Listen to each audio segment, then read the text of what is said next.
Hey y'all, welcome back to the Indie Music Channel. And really, I just want to give a huge shout out to you guys. I think I brought this up before.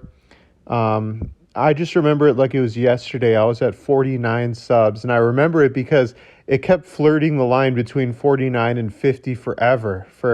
Well, not forever. It was for days. It just kept going back and forth. And then all of a sudden, this channel has more than doubled that. Which is just, it's all on you guys. It's nothing I'm doing. I love talking about indie music, but, I picked this up really to just talk about the things that I love. I was looking for a new hobby as well. And, just the support that I've gotten back from it, especially in one of my latest videos that I did. I really want to thank you guys for that, about Matt Carney, because he's really special to me. I love his music. And his music has really helped in my relationship that I have, and it just means a lot.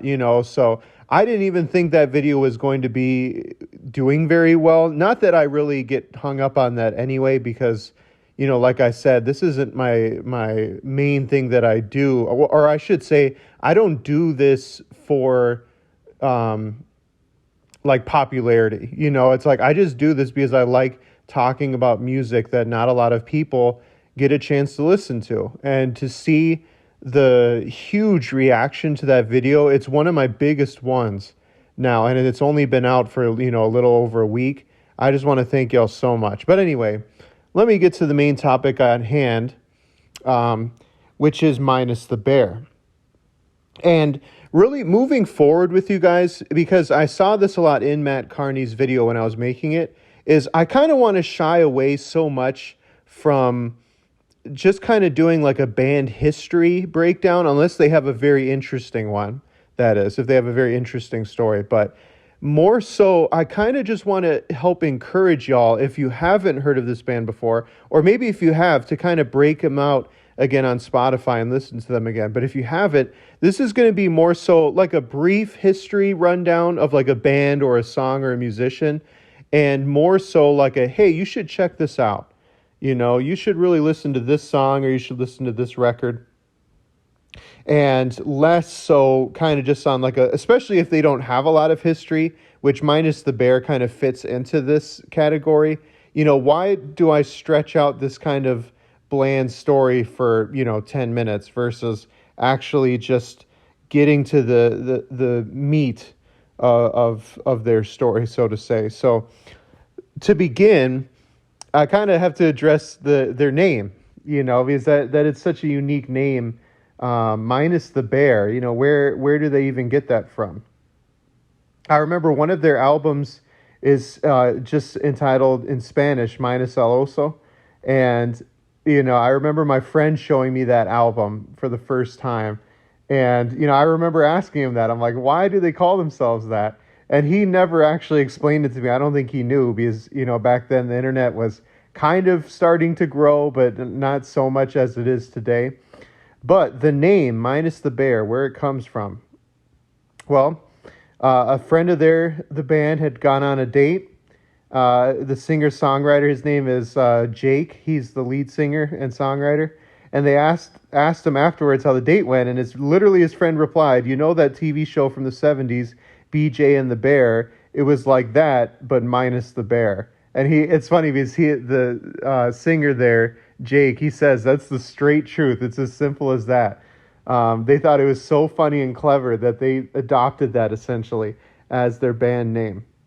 But other than the name, Minus the Bear is very famous for their lead guitarist as well, Dave. And the reason why is because Minus the Bear has such a very distinct sound. Maybe not so much the music breakdown, but it's more so the guitar playing. Honestly, I think he's one of the best guitar players and so underrated, because he finger taps, right? Which is, again, it's like, that's not groundbreaking. A lot of musicians finger tap, but I think what's interesting about it is the frequency with which he does it. He almost does it in every single song. So it's really interesting to watch videos of him perform live because both of his hands are almost close together. It's not him strumming with his right hand, near the bottom of the guitar neck, where it usually goes, but he rarely uses a pick first off. He finger taps, so both of his hands and fingers are roving free, and literally they're almost on top of each other. They never crisscross. His hands never crisscross, of course. There's no sense for him to do that, but the finger tapping style, which you'll be able to see in the video, that I'll be playing for y'all, kind of playing in the background there, shows him as he's two-handed tapping.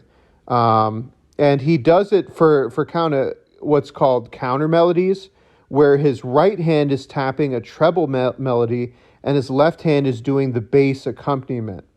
And that kind of leads me to his technique there really comes forward on their debut album, Highly Refined Pirates, which, to start off right away, if y'all have not listened to Minus the Bear, please listen to this album straight through. Highly Refined Pirates. That was released in 2002. And honestly, this album brings my favorite of all time Minus the Bear song, Absinthe Party at the Fly Honey Warehouse. And it's funny I say that because that kind of leads me into part 3 of Minus the Bear. Their song titles. That's kind of where they get their popularity from as well. I kind of liken it to the early days of Fall Out Boy, where they were kind of coming up with these weird and long song titles that sometimes had to do with the song, but most of the time it didn't. It was kind of just as a joke. For example, the very next song on this album is literally called "Hey, Wanna Throw Up." There's another one, "We Are Not a Football Team." Let's Play Guitar in a 5-guitar band. Andy Wolf. It's really funny. The songs though are just so clever, and the music itself of their albums, I think, is what makes it.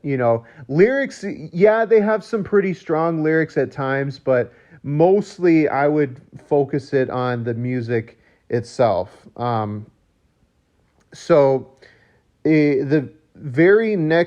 for the very next album, they actually lost their keyboard player and producer, but it was kind of for a good reason.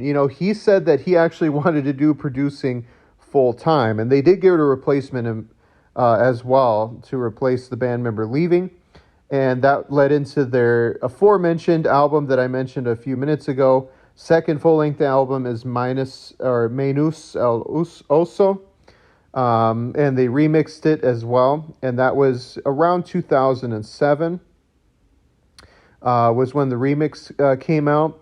And not that long afterward, which this album is another one that y'all need to check out, Planet of Ice, which is their third album, and probably has the biggest song on them to date, which is Nights. The synth and the guitar playing on it are just absolutely incredible. So if anything, if I were to mention songs, Absinthe Party would be number 1, but Nights would definitely be number 2. You got to listen to that. And it was kind of cool because they released an acoustic album after that as well, about in 2008. So they kind of did something different there. You imagine them keeping that guitar picking and synth playing going, but they kind of switched it up there. Now, in 2010, they released their 4th album, Omni, Omni. They had a very big Grammy Award-winning producer on that album, and the sound definitely did change on this album. I would say the synth really stepped it up during this song. If you are to check out a song on this album, I would definitely recommend My Time, which is the kind of the lead single and the very first song on that album. But just be forewarned, it's very different than what they had released previously. So in a few years later, in 2012, is when they released their 5th album, which was entitled Infinity Overhead. And it was good. It received some very positive reviews. I believe at that time, that's when they kind of found their audience at that time. You know what I mean? They weren't really looking to get any bigger than that, I would say. And their drummer actually left not that long afterward. He left in 2015, and they did get someone to release him when they next came out with their sixth album, Voids, which was released in the beginning of 2017. And kind of to wrap this video up, and almost on a very sad note, because I hadn't even noticed this before, in 2018, they actually said that they were going on a farewell tour because they were retiring. And frankly, they kept their word because, we're almost in 2024. It was 5 years ago, December 2018, they performed their last show in Seattle, which is where the band originated from, is their hometown. And that's it. Ever since then, Minus the Bear hasn't come out with any new music. And, again, they started in the very early 2000s.